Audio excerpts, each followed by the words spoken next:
Uno de los desafíos más grandes con el que puede encontrarse un anime es conseguir una buena adaptación desde un medio a otro. En el caso del manga de Hunter x Hunter, este tuvo dos adaptaciones con lógicas muy distintas. Y si bien ambas pudieron contar con puntos fuertes, tenemos que señalar que la adaptación de 1999 es sin más una de las mejores que se haya visto en la historia del anime. Bienvenidos a Nebulosa Podcast. El día de hoy les traemos ¿qué hace de Hunter x Hunter 1999 la mejor adaptación? Comencemos.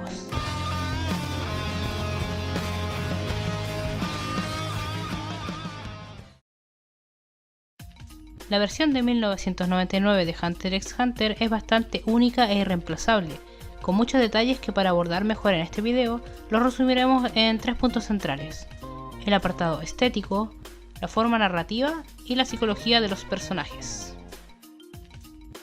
Apartado estético.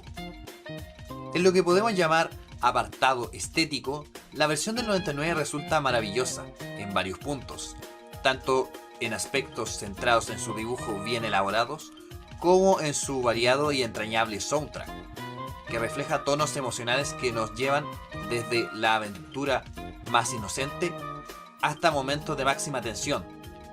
Debemos destacar que, a diferencia de la versión de 2011, la calidad de los dibujos en esta versión difiere más de una saga a otra.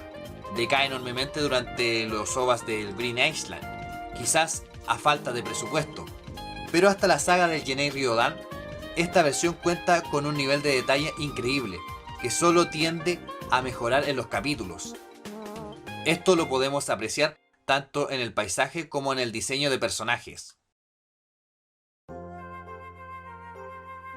En general, además de contar con dibujos bien elaborados, la forma en que se nos presentan los entornos en la versión más antigua refleja tonalidades más opacas que de algún modo nos preparan para lo que viene a continuación, cuando los arcos comienzan a tocar también temáticas más serias. Por otro lado, la presentación más alegre e infantil que nos demuestra la versión de 2011, tanto en la paleta de colores como en su música, puede ser un reflejo de cómo nuestro protagonista concordaba con esta representación de un mundo más colorido, a diferencia del contraste que tomó en la saga de las hormigas quimera, pero esta es solo una posible interpretación. Lo que sí podemos concluir es que en términos estéticos, la versión del 99 se denota más seria y madura, tanto en la paleta de colores, los paisajes, los encuadres, como en su música. Respecto a los personajes, vemos distinciones entre ambas versiones en sus diseños, tanto en los principales como en los secundarios, que no solo se aprecia en una distinta elección de los colores, sino también en la sensación que estos nos presentan. De algún modo, en la versión 2011, los personajes se ven un tanto más caricaturescos y más amigables. Gon, por ejemplo, se dibuja mucho más sonriente y animado. Pero el caso más notorio es el de Killua, quien en su primera adaptación presenta un diseño que va más acorde con su psicología. En la versión del 99 presenta unos ojos mayormente rasgados y opacos, su mirada es mucho más sombría y oscura y esto concuerda un poco más con su pasado y su rol como asesino. Mientras que también se nos presenta de una forma menos amigable y más misteriosa con respecto a sus rasgos, aunque este punto lo tocaremos más adelante. Otro elemento importante para la serie sería su cinematografía. Hunter x Hunter en su versión del 99 toma esto de forma magistral, dando secuencias que transmiten diversas sensaciones en sus escenas, siendo mucho más profundas en esta versión. A nivel cinematográfico, la versión del 99 se preocupa profundamente de cómo se presenta el momento y qué sentimientos o pensamientos tienen los personajes. Esto hace que escenas que pueden ser cortas en el manga sean alargadas, ya que es necesario centrarse en mostrar los sentimientos o sensaciones que se experimentan en cada escena, mientras en el manga solo basta un panel para que uno lo deduzca. Esto se puede notar, por ejemplo, en la escena en que Nobunaga vigila a Gon y Killua tras capturarlos. Comparando ambas versiones, resulta evidente que en la versión de 1999 se centra mucho más en el temor y el conflicto interno que está experimentando Killua. Es posible ver su sudor, sus expresiones faciales de pánico y duda, la forma en que tiembla y da pasos hacia atrás, detalles que en la versión de 2011 solo podemos observar de una forma más general y superficial. Inclusive, el modo en que Gon conecta con Killua es más banal en la versión del 2011. Las tonalidades oscuras también están en sintonía con la seriedad de la escena y el peso de las sensaciones de Killua. En otra escena, tenemos el momento de enfrentamiento de Hanzo y Gon. En la del 99, se puede percibir inmediatamente la tensión de la escena al ver a Gon en una clara desventaja frente a su contendiente, otorgándole más dramatismo y seriedad, mientras que la del 2011, aunque divertida, se ve más simple y como una pelea más. La gran diferencia se puede notar en una pequeña escena cuando Hanzo amenaza a Gon con su cuchilla. Lo apunta con ella y Gon muestra una cara de convicción con unos ojos transparentes, mientras se puede observar la desesperación de Hanzo al hablarle, dando los tiempos para mostrar un alejamiento de cámara que intenta demostrar la mezcla de rabia e impotencia de Hanzo ante la tosudez de Gon, mientras que un sereno Gon le dice que conocerá a su padre. Toda la escena te lleva a un objetivo, a que tú puedas sentir tanto la desesperación y la desazón de Hanzo al ver que un niño le está ganando en fortaleza mental, mientras que la imagen de Gon que se ve en primer plano se ve sereno, y esto juega más con la desesperación, llegando a la conclusión de un ataque final antes que termine el capítulo, demostrando cómo llevar una escena. En este sentido, quizás la diferencia más distintiva de ambas versiones, desde un punto de vista cinematográfico y omitiendo la trama, se presenta en lo que es el ritmo. En la versión de 2011 el ritmo es más rápido porque quiere ser efectista y deja que el anime se sostenga solamente por los hechos acontecidos en pantalla, mientras que la del 99 se mueve no solo por la trama, que es buena, sino más bien por el hecho de mostrar más perspectivas. El ritmo se vuelve lento en la medida que la escena misma y los personajes lo piden.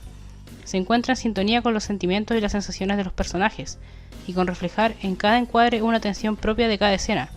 Esto le da más intensidad ya que vuelve más emotiva o significativa las escenas y a su vez dota de profundidad a los personajes, ya que uno sabe cómo se sienten y evolucionan de forma más peculiar y auténtica. Forma de la narrativa. La forma narrativa de ambas versiones difiere mucho y por tanto hay bastante que decir al respecto. En primer lugar, se puede observar cómo la serie del 2011 intenta ser lo más apegada que puede al manga, pero muchas veces a costa de olvidar que el manga es un medio estático, por lo que al ser transformado a un medio audiovisual, uno se puede dar el tiempo de leer o reflexionar de los personajes y profundizar en ellos. Como consecuencia, muchas partes de la versión 2011 quedan bastante cortas, aunque puede ser efectista a modo de resumen. En cambio, la versión del 99, concorde a lo ya dicho, se toma su tiempo y es más lenta. Pero esto no lo hace simplemente para alargar la serie, sino más bien para potenciar ciertas cosas, como sentimientos o situaciones, en miras de lo que puede generar en el observador. Es decir, potencia todos aquellos elementos del manga original al máximo. Todo esto se puede establecer con un personaje de la serie, Kurapika en la saga de la ciudad de York. El real emo vengador se nos muestra en el 99 en una versión más sensible, más internamente. A lo largo de la serie se puede observar que a pesar de sus objetivos tiene muchos otros matices más allá de la venganza. Es una persona con dilemas morales, que intenta ser buena y hacer lo correcto, mostrando en el camino a su lado más vulnerable, impulsivo y corrompido por su sed de venganza. Así se hace un emo vengador. Esto de no tomar pausas también se ve reflejado en el inicio de Hunter x Hunter. Toda la parte del examen del cazador pasa de forma rápida y sin tanta relevancia, y se omite incluso una cosa que es importante: Kaito. En el inicio de Hunter x Hunter, Kaito aparece en la isla ballena y salva a Gon de unas fieras. A la vez entabla una pequeña relación de amistad con él.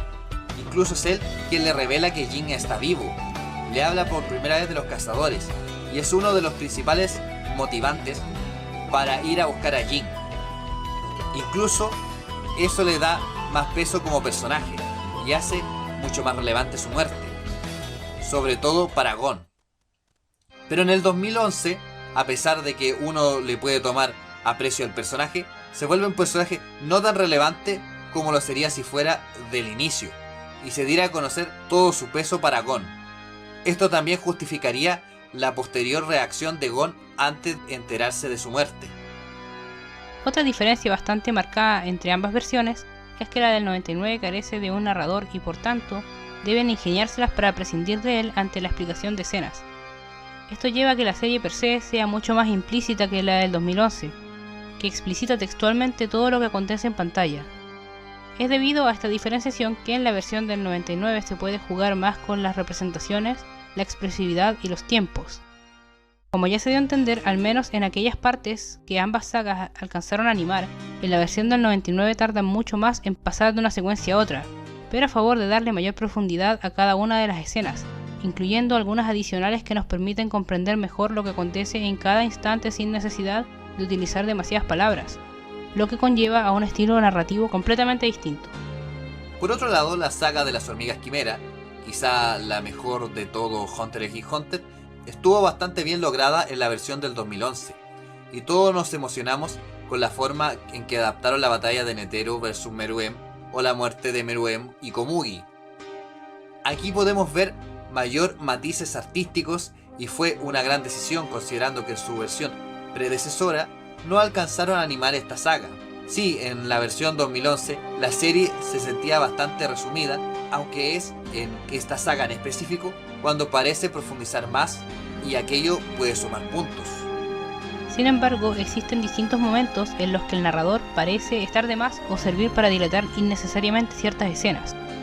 Ejemplos de esto es cuando describe cómo se sienten los personajes en determinados momentos, pero esto puedes apreciarlo en pantalla sin la necesidad de que textualmente te lo estén aclarando.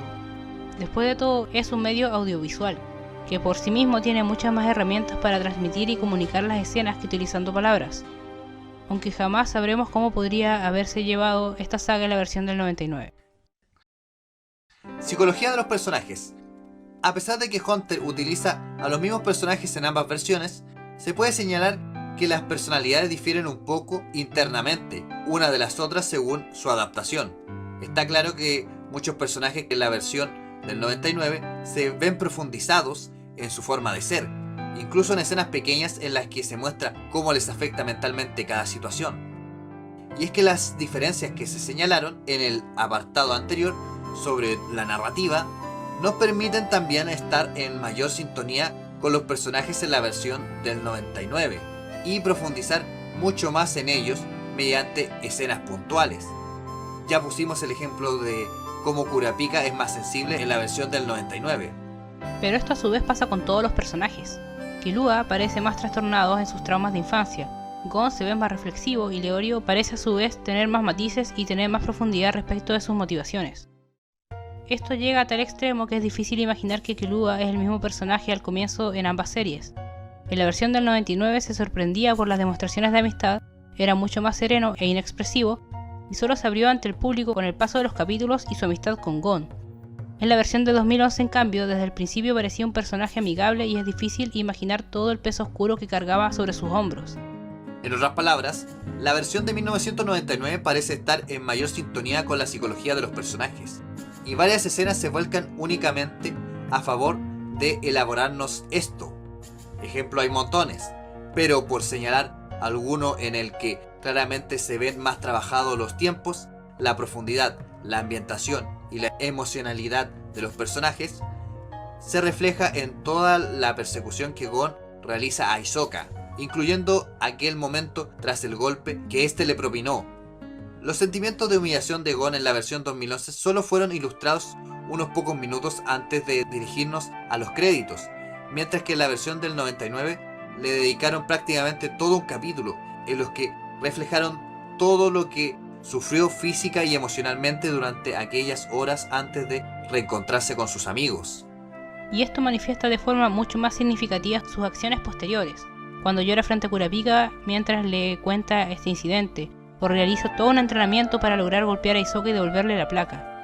Otro ejemplo sería la muerte de Pakunoga, en la que incluso se ven reflejados con muchísimos más detalles previos a su decisión los pensamientos y emociones que llevaba, así como todo lo que se cuestionó, las acciones que realizaría en cada instante. La escena misma de su muerte también fue mucho más emotiva y artística, y nos permitió profundizar mucho más en este personaje. Finalmente, la versión de 1999 contiene escenas adicionales e incluso desafía a las del manga reemplazando la forma en que se dan a conocer algunos eventos. Ejemplo de escenas adicionales que nos permiten profundizar y comprender más matices de los personajes está en las emociones de tristeza que experimenta Kurapika tras matar a Ubov. Sí, en ambas versiones se nos ilustra que la sangre y la sensación de infligir daño le parecen asqueantes y no comprende cómo los miembros del Ryodan matan como si nada. Pero solo en la versión de 1999 se le ve llegando a su cuarto totalmente destruido, decaído y sin fuerzas.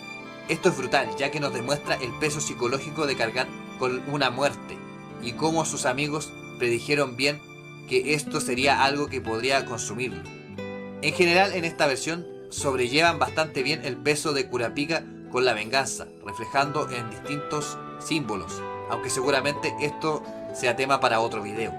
Asimismo, desafiaron al manga al introducir una nueva subtrama entre los planes de Tompa y, continuando con el estilo implícito, engañaron al espectador en sus oscuras intenciones bastante más que la versión de 2011, ya que su verdadero plan se dio a conocer al final de este episodio, cuando abandonó a Leorio en medio de la primera prueba, dejándolo a su merced frente a la savia del árbol de la ilusión, que hace alucinar a las personas con sus mayores complejos y traumas.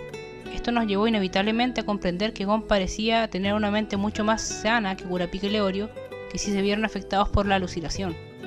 Es de este modo en que pudimos profundizar mayormente en el pasado de Leorio y, de paso, intercambiar el modo en que Kurapika se entera que Leorio quiere ser doctor, ya que en lugar de darse mediante una conversación casual, se dio a conocer observando al mismo Leorio padeciendo de estas alucinaciones sobre su pasado, lo cual es mucho más significativo. Y es que los distintos matices y la profundidad de la psicología se puede apreciar incluso en personajes pequeños, que no tienen casi relevancia más allá de su función, como Mito-san. Es un personaje que te demuestra lo preocupado que en verdad está.